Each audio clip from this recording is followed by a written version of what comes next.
As parents, we know the drill with sniffles and coughs. But the flu?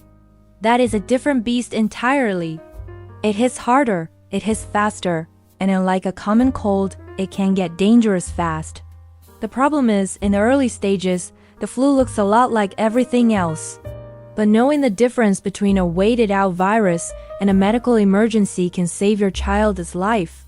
Today, we are breaking down the complete guide to the flu in children. Based on guidelines from Pediatrician Dr. Sabrina Ma, we're going to cover the subtle signs in babies who can't talk, the 24-hour rule for school, and most importantly, the specific red flags that mean you need to stop watching this video and go to the IA. First, how do you even know if it's actually the flu? Dr. Ma explains that the biggest clue isn't what the symptoms are, but how they arrive. A cold is a creeper. It starts with a little sniffle on Tuesday, a cough on Wednesday, and maybe a low fever on Thursday. It's gradual. The flu is like a truck. Dr. Ma notes that flu symptoms come on quickly, often within hours. Your child might be running around playing at 10 a.m., and by 2 p.m., they are lethargic, burning up, and miserable. If your child went from fine to flat on the couch in the span of an afternoon, put your guard up. It's likely the flu. Let's break this down by age, because a 6-month-old can't tell you their throat hurts. For babies and young toddlers, you have to be a detective. Since they can't speak, their body language tells the whole story. Dr. Ma identifies these key signs. Extreme sleepiness. We aren't talking about a good nap. We mean they are hard to wake up or sleeping way more than usual. Next is fussiness. They are irritable and cannot be soothed, even when you hold them. Then, there's the fever, usually 100.4 degrees Fahrenheit or higher. And finally, refusing to eat.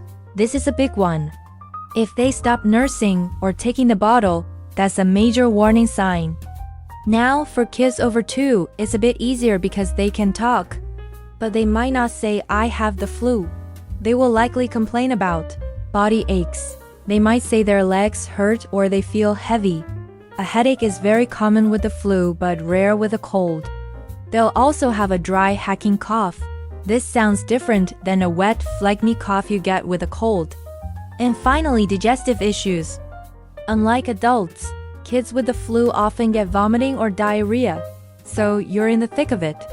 How long is this nightmare going to last? A common cold might linger, but the miserable phase is usually short.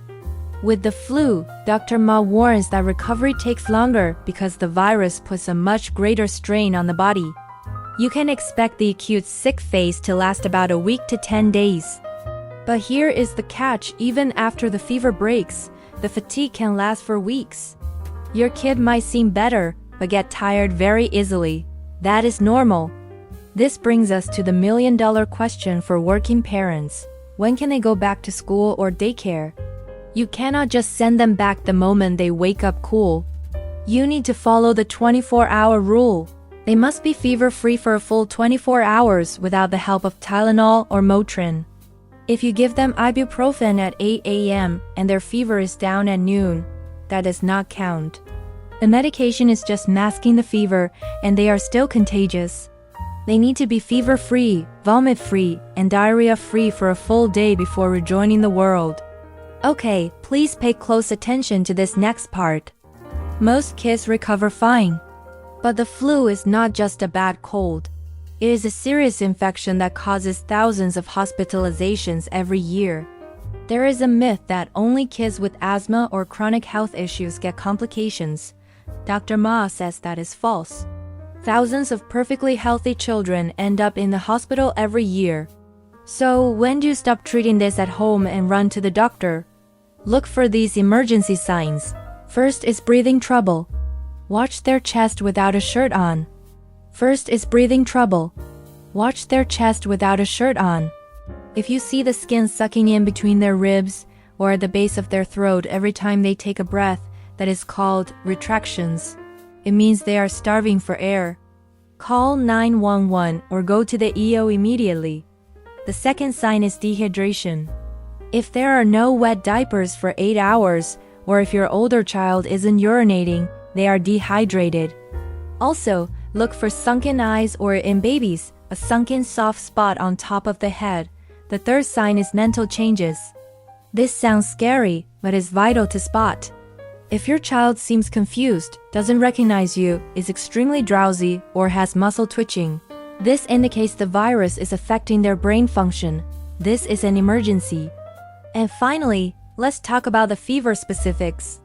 For a baby under 3 months old, any fever above 100.4 degrees Fahrenheit is an automatic doctor visit. Their immune systems are too fragile to take risks. For older kids, you should be concerned if the fever hits 103 degrees Fahrenheit or higher, or if the fever lasts more than 3 to 5 days. If your child isn't in the danger zone, your job is supportive care. This basically means keeping them comfortable while their body fights the war. Rule number 1 is hydration. Dr. Ma emphasizes that hydration is actually more important than food. For babies under 6 months old, stick to breast milk or formula. Do not give water or electrolytes yet. For kids over 1 year, you can use electrolyte drinks like Pedialyte. If they refuse to drink, try popsicles or giving tiny sips every 5 minutes. Rule number 2 is medication safety.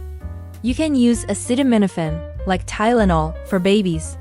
You can add ibuprofen, like Motrin or Advil, only if they are over 6 months old.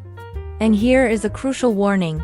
Never, ever give aspirin to children or teenagers recovering from flu-like symptoms. It's linked to a rare but serious condition called Ray's syndrome. Look, flu season is stressful. It feels like a ticking time bomb in schools and daycares. The best defense remains the flu shot, available for everyone over 6 months old. It drastically reduces the risk of those scary complications we talked about earlier. And finally, be kind to yourself. If your child is sick, chances are you might get sick too. Wash your hands, rest when they rest, and don't hesitate to call your pediatrician if your gut tells you something is wrong. You know your child best.